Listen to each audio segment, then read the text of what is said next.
Smoking Pipe Padre coming back at you with another scintillating video for all you pipe pals and gals out there.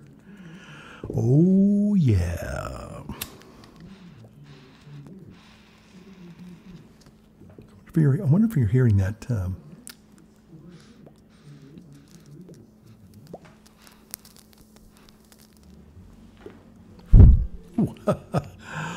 Oh boy. Okay. So, I'm back with another crazy video, pipe pals, and I'm smoking. I'm smoking some coffee here. Some decaf coffee in my Papa Bear mug. There we go. Yeah. Yeah, I like this cup. I like this cup. Oh, that's me. That's me right there. And also, I have my Joby, my wonderful, I'm sorry. This is my apple cherrywood. Apple.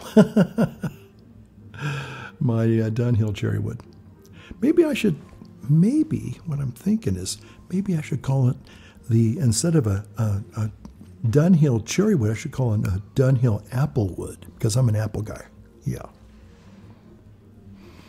Okay.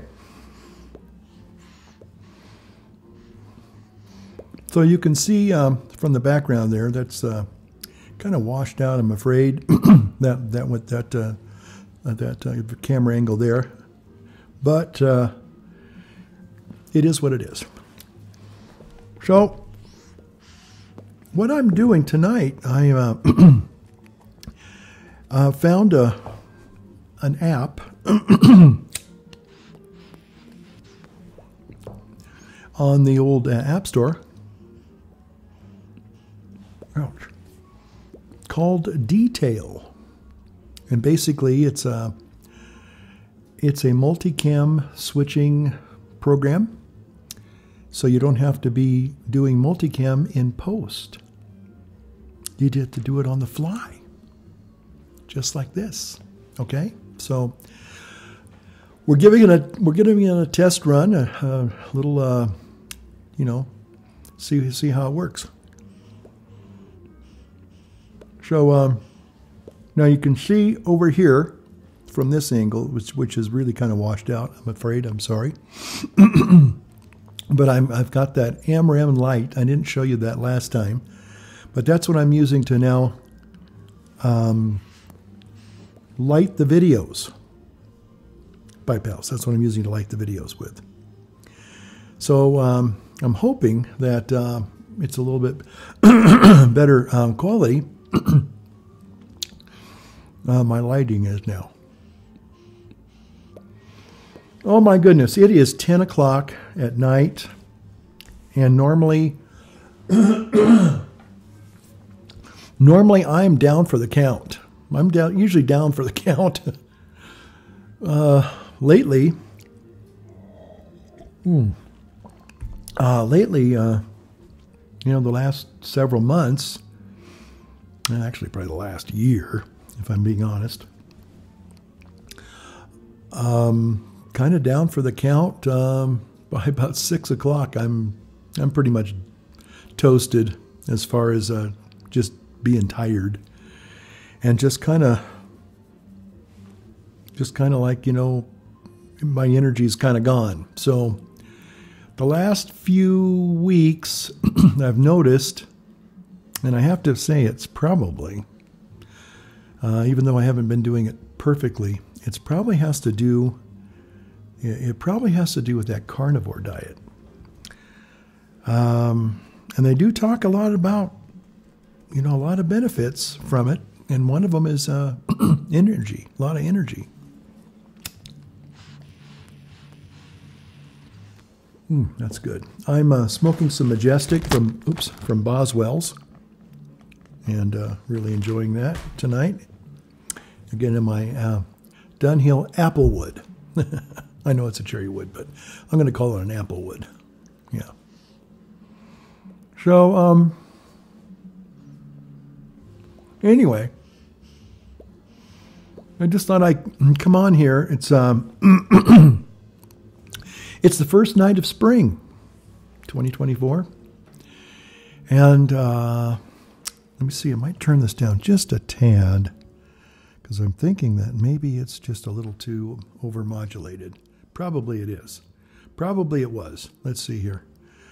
So I've got the Sennheiser and the Rode NTG. And apparently it seems to be working. Now this app, just for those who are interested, it's probably about a 2-year-old app. And I just saw it though tonight on, let's go back over here, on a video. I was just curious about multicam. For some reason, I don't even know why I even thought about this, but I wondered if there was a like an app switcher program that you could hook up a couple of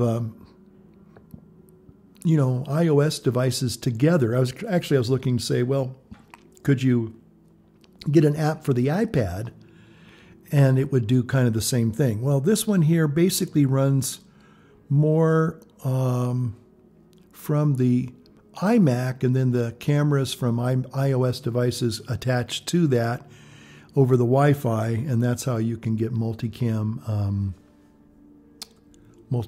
edits like this on the fly. So anyway, I'm still working out all the bugs. It's not 100%. That's the problem with some apps. They aren't always, they might do a little bit pretty well, but then they don't always do what you want them to do. They're not flawless. They have bugs. They crash. They don't work. Sometimes I had a devil of a time trying to get my iPad back there. That iPad back there is, well, you can't see it, but it's back there. That's why it's recording this angle.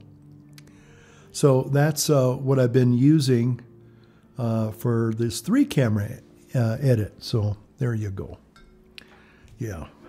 So anyway, because what I was doing, some of my videos I've done multicam in the past, going back several years, and it's fun, but it's time consuming. And I just thought, there's got to be a program now that does it live. You don't have to sit there and do it in post, because it's kind of a little bit of a time consuming kind of thing. So this app here, now that I can do it in post, I don't have to do it in post, I'm sorry. I can do it right now as we speak. Just 1, 2, 3, and back to 2. And there you have it. Bob's your uncle.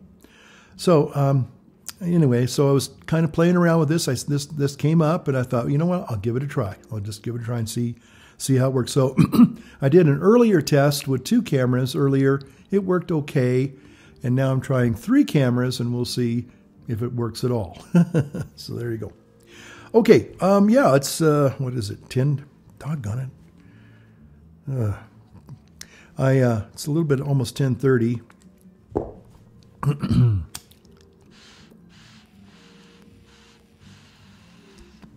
And right now, I guess part of the thing is I'm kind of a little bit nervous because we have...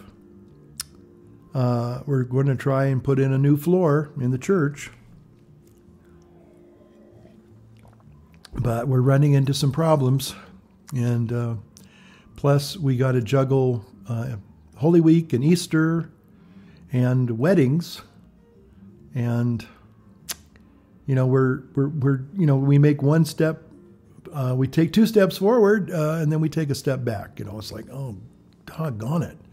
Every time, you think you're going to kind of break, kind of like in a football game, you're going to, break that last tackle guy, and then you're going to be running into the end zone. But, we keep getting kind of hit with a lot of little unforeseen things. And I did kind of suspect that was going to happen. So I'm not 100%, surprised. Yeah, I'm just not surprised. But we might have a big showstopper, and I'm really kind of sitting on pins and needles about it right now because I'm hoping that it's not hoping it's not what I think it is. We might have some hazardous material in some linoleum, possibly. And if it is, I don't know what they're going to require us to do to deal with it. It seems like right now it's covered up with the exception of we pulled back some carpet and we said, "What's that?" on the edge, and we pulled off a couple of pieces, but we haven't actually exposed the whole old linoleum. So, we're going to get it tested on Friday, and we're just hoping, Pipe Pals, that it's not going to be, something really major, because if they, we have to have some kind of a special hazmat removal company come in. It's just going to be ugly. It's going to be ugly. Oh man. But if we can move forward, we're going to be doing pretty good, I'm hoping. So, but we'll have to wait and see. Man, this is ugly. This is just ugly. I just hope it's not what I think it is. So there you go. Okay, so let me get another sip of coffee here. Now, I actually came on here because I wanted to talk about something that seems to be, let me do this here, seems to be blowing up the internet big time. And what I'm talking about happens to be that new Dune movie, Dune 2. Yeah. And it just seems like my YouTube queue has just been bombarded. I mean, if you watch a couple of videos, say like, for example, like on microphones, it'll start, the algorithm will say, "Oh, you're interested in microphones. You're interested in Sennheiser, sanitizer microphones, or you're interested in Rode NTG3 microphones. So let's populate your YouTube feed and put some interesting videos that you might find interesting and might want to look at. So, which is interesting. But for the most part, but for some reason, I don't know why I was getting a lot of YouTube recommendations for Dune. I don't know why. Now, I think on my last video, I had a little copyright strike on that, Pipe Pals, a little copyright strike, nothing new there. I found, I was listening to sometimes they have like these ambiance type music selections, and they're interesting, and sometimes I might, if I can, incorporate them into my videos if I think they're interesting. And I know that Dune was starting, the Dune 2 movie was coming out, and a lot of people were talking about it, and I think I might have watched, Critical Drinker, the guy from Scotland. His name is Will, and he's always very entertaining, for the most part, and has interesting things to say about movies and script writing and stories and all that. So anyway, so I think maybe that was what started it off. And I was just kind of curious to see what he thought about the Dune 2 movie, and I think I guess he had some positive things to say about it. So I take his recommendations with a grain of salt, but for the most part, I find myself agreeing most of the time with what he says. So I was intrigued by that. But then, as the days kind of last few days have past, I've noticed that, I've just gotten, a plethora of videos on Dune 2. So anyway,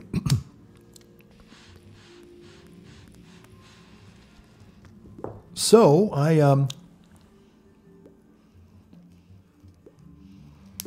got intrigued by the Dune 2 phenomenon. Now, I have to say that I've learned an awful lot about Dune. I didn't know that much about it. I knew that there was a 1984 movie that came out, and it was kind of bizarre and kind of weird.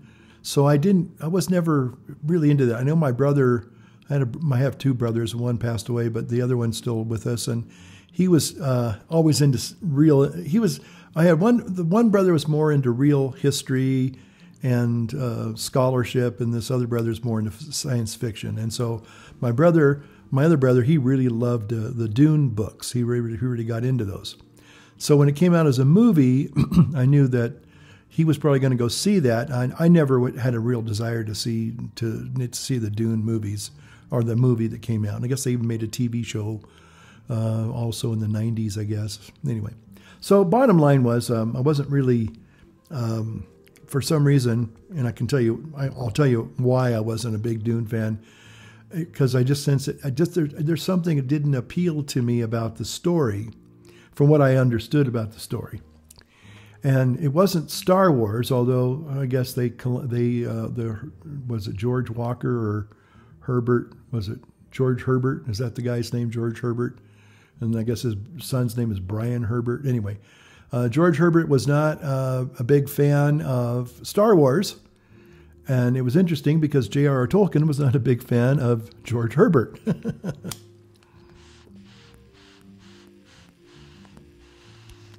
So I'll talk a little bit about that in a moment. So it looks like we got a little bit we're getting close to about 20 minutes here. And this is a test drive, a little test run here. So we're going to see how it all works. With the mics and the lights and the cameras, lights, camera, action, lights, camera, mics, and action. There we go. So all these stories about Dune, and I watched the first one that came out a couple of years ago, and I thought the cinematography was really fantastic. And I was kind of like, still, again, if you've read the books, then you probably won't be having to have kind of like an introduction to all these characters and the storyline, because, it's just like if you're into Star Wars. You know the basic characters, the plots, the character arcs and all that stuff, and so you just immerse yourself into it and enjoy it. But Dune, if you don't really know anything about it, you do kind of have to get caught up to speed. You have to kind of go to Dune 101 college course to kind of begin to understand it, I think.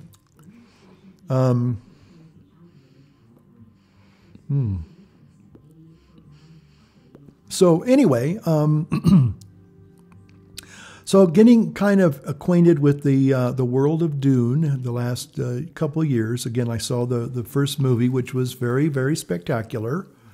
And I was going to go tonight to see Dune 2. It's only playing for one more night, and I'm not going to be able to see it. I'll have to go down probably to Carson City or Reno and see it, because I got to be somewhere tomorrow night and the night after that, and it's just one thing after another. So, but I had some work to do, and I had to get that done first. And I thought, well, if I get it done in time, maybe I'll go and see the movie. But it got, and then I thought, well, okay, I wasn't able to. I got some things done, but I got them done a little late. So I thought, well, and then I was sitting there and I'm going, you know what? This whole new app thing is kind of bugging me. It's like, why isn't it working? It should be working. And they say it's super simple, or not super simple, but simple enough. And so I was sitting there thinking, well, okay, maybe I'll be able to figure it out. So I couldn't quite really get comfortable, and I said, well, I just got a lot of nervous energy, so let me go and see if I can spend some of that nervous energy trying to figure this thing out. So that's what I'm doing right now. So anyway, but I've been thinking about this Dune story, and the book of Dune, and or the books. There's like six original, and then the son started writing sequels, I guess. And anyway, so it's an interesting story, but when you hear about the backstory and the philosophy of this George Herbert, I guess his name is, Dune is not the hero's journey. And again, I haven't quite, I'd like to see the second movie before I'm not going to obviously I can't give a review of the second movie.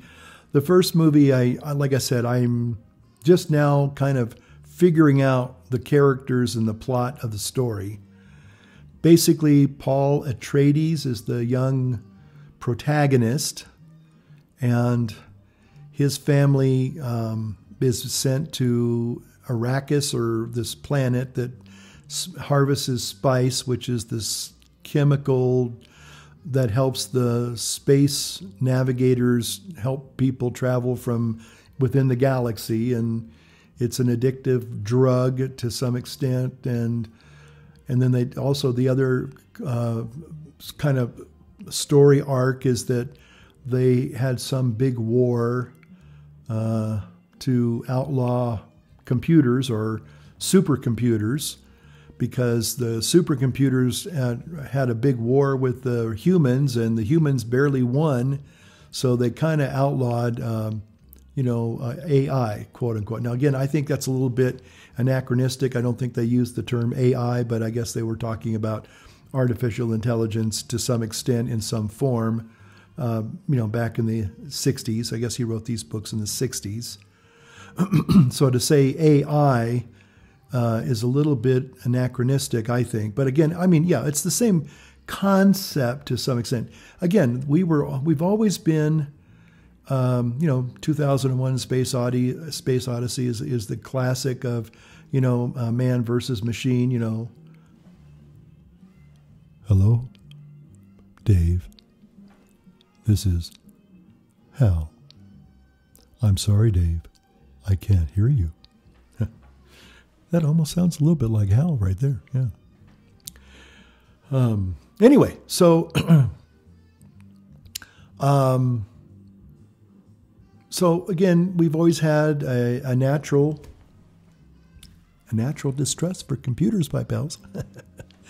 And now that AI is rearing its ugly head, again, I sometimes you have to take everything with a grain of salt.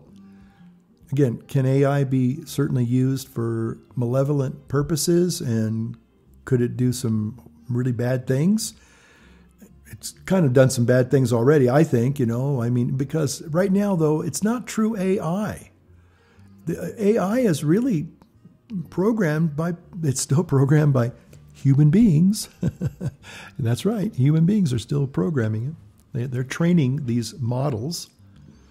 And, unfortunately, we've seen that they're training them in a kind of a negative way. There's a lot of people that are in the bowels of AI, and they have strong opinions, and they have real love-hate relationships with, whether it's this country or certain politicians or religions or people.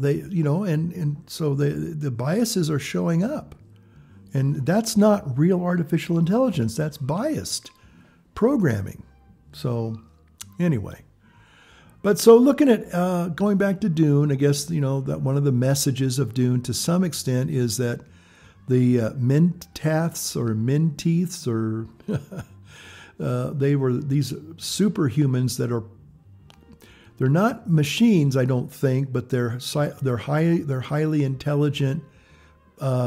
Maybe they have some brain augmentations where they can be like biological repositories or something. They're human being or humanoid type people, but they have super saturated brains due to the spice or something. And I'm still putting it all together. I was like, I'm just starting to now kind of like figure some of the basic things out about Dune. That's the thing, I don't remember ever having to figure out Star Wars. I mean, you just watch the first 20, 30 minutes and you pretty much know the basic characters, the basic plot line, and you're just really enjoying it. I would have to say that Dune is probably more of a sci-fi story for real super nerds, people who are really into sci-fi and science and just looking at the remotest of possibilities. This is the future. Dune is like this oracle of our future.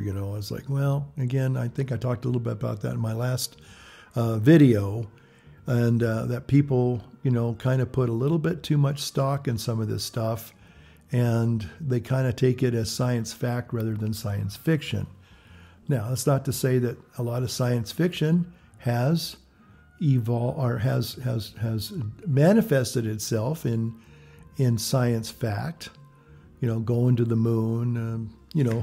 My Dick Tracy. Is that maybe I need to do this one here? My Dick Tracy Apple Watch. I can actually make phone calls on this and talk to people. Do I do it all the time? Hardly ever. That's so funny. We have the technology to do lots of stuff. I've only had maybe 1 or 2 FaceTime calls in my life. Most of my friends don't want to do FaceTime. They have Apple phones. And I say, hey, let's do a FaceTime call. Oh, no, I don't want to do that. And it's like, well, why not? It's like they just don't feel comfortable doing the FaceTime thing. I don't have very many friends that do FaceTime. Now, maybe the younger people are comfortable with it. I think most people have adopted texting. I don't particularly like texting. I do it. I like talking on the phone for the most people, but I know that a lot of people, if they can talk or text, they'll prefer the texting thing. They don't like to be bothered. It's like, I'm going to give you a 2-second answer, a 2-word answer, and then leave me alone. Go away now. Go away now. So anyway, so getting back to the Dune, my thing about Dune, and apparently J.R.R. Tolkien, again, now there's a difference, I think, and I think it's not, people were trying to kind of compare and contrast Dune with Lord of the Rings. And it's kind of like literally comparing apples with oranges, because Dune is truly a sci-fi genre, with no doubt about it. And Lord of the Rings is fantasy. I know, and Tolkien used to really hate this allegory, but it is. It is allegory. I mean, I hate to say it, but, I saw an interview with Tolkien, and he just doesn't like the fact that his works are described as allegory. He detested that. I didn't know until just last night, but for some reason, you would never walk up and say, Mr. Tolkien, I love your allegory of in Lord of the Rings. He'd probably slap you. He'd probably hit you. He'd probably throw his pipe at you. Again, one of our august pipe members, Pipe Pals, J.R. Tolkien. Yes, sir.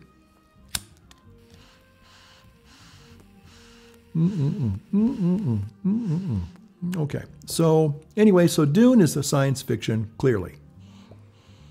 Well, that's good. A little bit of need to get a little bit of coffee here, Pipe Pals. There we go. Oh, that's good. Oh, that is good. Decaf still. In less than 2 weeks. Oh, yeah, a little less than 2 weeks. Be drinking the real stuff again. Wow. Can't wait. But this is good for now. So I think the difference that I'm going to make, and then I promise I've got a little over 30 minutes here for the first test drive of my new recording software, which is, I think it's doing pretty good. We'll see. But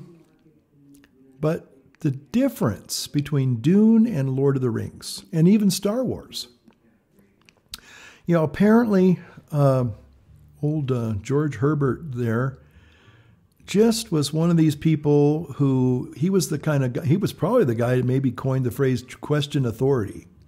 That would be my guess. I don't think he did, but maybe he did.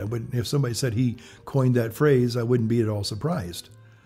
Now, this book was written kind of at the height of, the Vietnam era, Vietnam War, and Watergate, Richard Nixon. And again, there were a lot of people on the left, a lot of radicals, a lot of hippies, a lot of flower children who basically, hated the establishment, anti-establishment dysenterianism, right? And these people were just, again, they're the woke people of today are the antecedents of the woke people were the radicals in the Berkeley radicals back in the 60s. And they gave birth to the woke generation, Anyway, the difference is that you have a lot of people would say, well, Star Wars ripped off Dune in many ways. There's, somebody's made a couple of videos about comparing and contrasting, paralleling the same themes and, types of characters and struggles and things like that. And they point out, there's these there's correspondence. And yet, but I guess this George Herbert guy really thought that Star Wars was, pretty detestable. Or at least he wasn't a big fan. But then again, as I said earlier, J.R.R. Tolkien was not a big fan of his. Now, to J.R.R. Tolkien's credit, he just said, "I'm not, and I intensely do not like it, or I intensely have a problem with it or something." And then he went on to say, "But I really probably shouldn't be, proffering an opinion. Basically, if you don't have anything nice to say, don't say anything good at all. Don't say anything good at all." Don't say anything at all. But anyway, so Tolkien didn't like Dune, and I think I know why. I see Dune is kind of the atheist's journey, if you will, or the story for the fantasy for atheists, people who are atheists and anarchists. Whereas Lord of the Rings is people who have faith in their fellow man and in God, a higher power. They believe, in right and wrong. And Dune is very cynical. It's all, basically there's no good people. And basically the thing is that and again, I guess a lot of people who didn't really read the books carefully, just like people who didn't really watch the movies carefully, Herbert was really kind of PO'd that he thought, no, Paul Atreides isn't a good guy. He's not a hero. He's a corrupt villain, And but he comes across in the first movie as this naive yet not stupid, but this young guy who's learning the ways of not the Force, but learning the ways of the Bene Gesserit teachings, I guess. Oh, that's another thing I don't even want to get into. Which is kind of interesting in some ways because if I had more time, I'd probably go into how, in some ways, I can appreciate. I don't know if I like the cynicism in Dune, in the darkness, and the kind of all people are corrupt and they're just out to screw everybody and kill everybody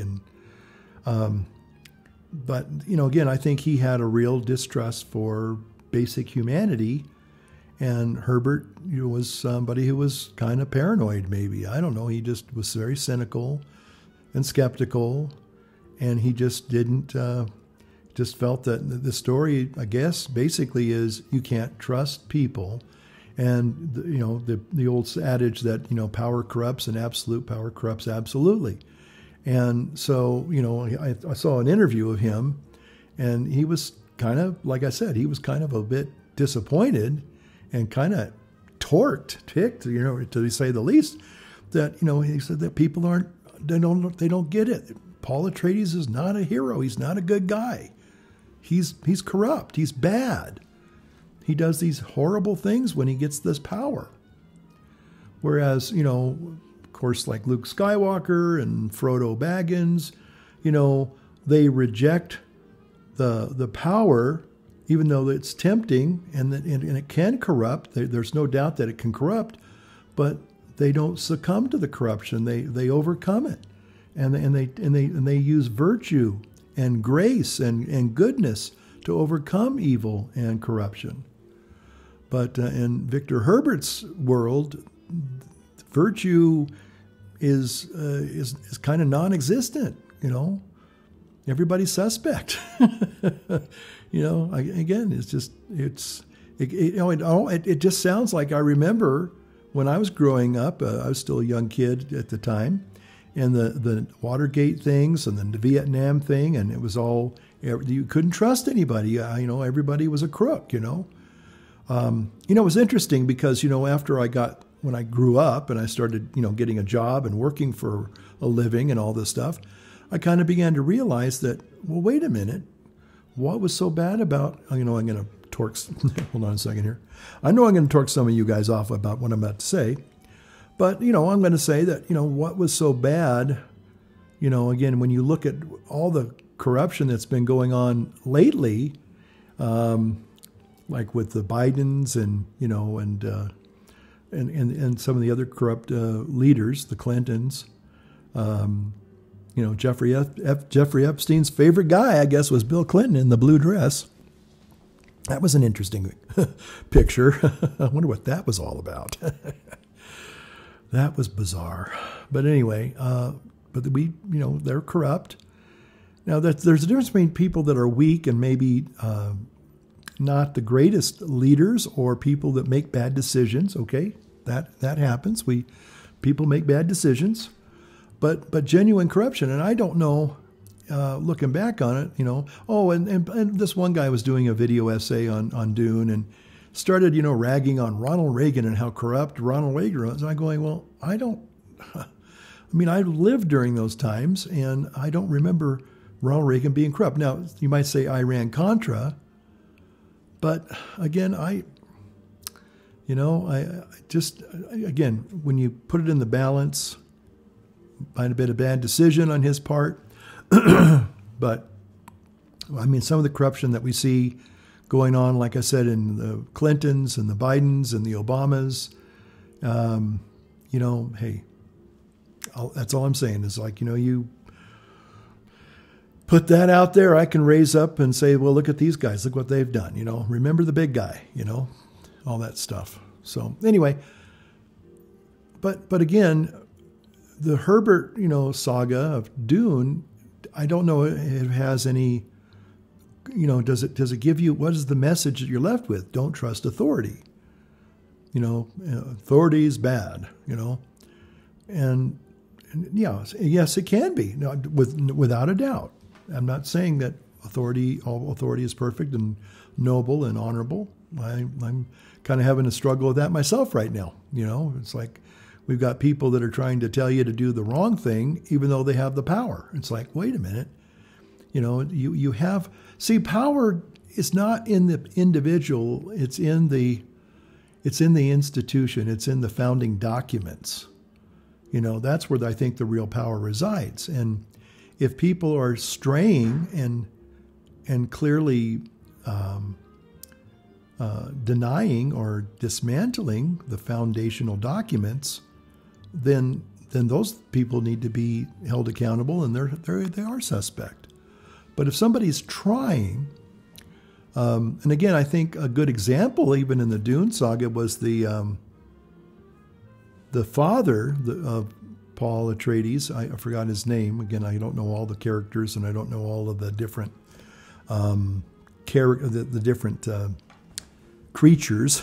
There's characters and creatures in Dune, and I'm still learning half of them. Again, like I said, you almost have to have an instruction booklet, a text manual when you go into the movie to figure out, what's that person, what do they do, and how do they get there, and what's the name of this planet, and it's crazy. It's crazy. But anyway, but the father, the original father figure who accepts this posting to Arrakis, I guess it is, I think he had some noble intentions. But again, the people that are wanting to take the George Herbert view are saying, well, yeah, but he's a flawed leader. I don't know if being a flawed leader, an imperfect leader, makes you corrupt and evil. Again, I know some people would make a comment that, well, sometimes it's the good people that do the bad things in the world. Yeah, but again, I think that Herbert just doesn't want to trust anybody, and that's sad because he doesn't have a hero's journey. He has a hero's corruption or a hero's decline or a hero's falsehood, Whereas, Lord of the Rings and Star Wars, again, it's about good over evil. And maybe, again, the cynics in the world think that that's too pietistic or too simplistic. And it's sad because I think our culture, our world has suffered because we don't want to believe in people's goodness. Now, certainly if people, show us that they're untrustworthy and they are nefarious, well then, yeah, now you have every right to say, I can't trust that person, But doesn't mean all people, are not worthy of trust and all people are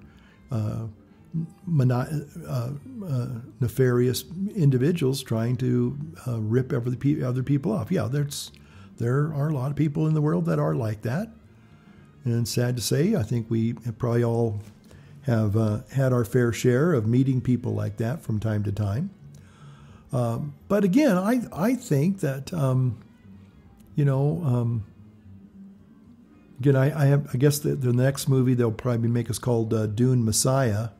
And I guess that's where, we see the actual decline of Paul Atreides, when he becomes into the real evil person that he's going to become. So, well, anyway, but I've been really kind of intrigued by this whole Dune phenomenon, but at the same time, it's like, I don't like movies with messages like Dune. I think that, okay, on one hand, you can say that the cinematography is absolutely fantastic.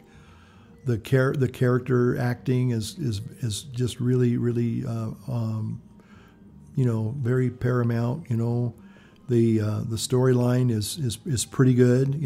It certainly holds your interest. It's very kind of almost, some people say it's almost kind of immersive. It's kind of an existential